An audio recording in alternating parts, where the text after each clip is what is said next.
প্রকাশিত হলো মাধ্যমিক পরীক্ষা স্ক্রুটিনি ও রিভিউয়ের ফলাফল।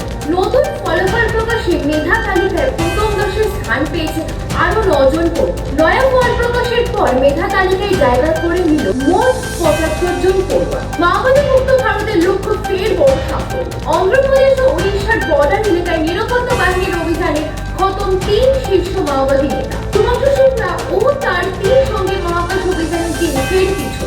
এর আগে 5 বার বিভিন্ন কারণে পিছিয়ে গেছে শুভাংশুদের অভিযান অ্যাক্সিডেন্ট শাহ। নাসা জানিয়েছে আগামী 22 জুন শনিবার অভিযান করা হবে। ইরানের মাটিতে হামলার ঝাঁজ আরো বাড়ালো ইসরায়েল। মার্কিন মানবাধিকার কমিশনের দাবি অনুযায়ী লাগাতার হামলার জেরে এখনো পর্যন্ত ইরানে মৃত্যু হয়েছে প্রায় 585 জন। অপেক্ষার অবসান কাটিয়ে অবশেষে প্রকাশ্যে এলো স্পেশাল অপস সিজন 2 এর ট্রেলার। ফের এই যে হিম্মত সিং এর ভূমিকায় দেখা যাবে কে মেননকে।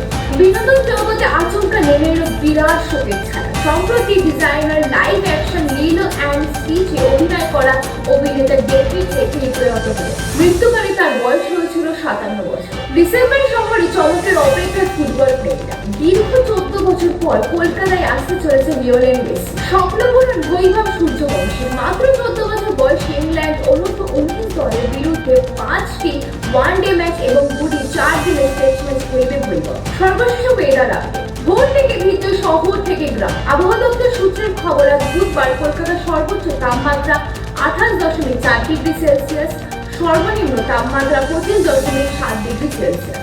আগামী 5 দিনে গাঙ্গেয় পশ্চিমবঙ্গের তাপমাত্রা বিশেষ কোনো হেরফের হবে না।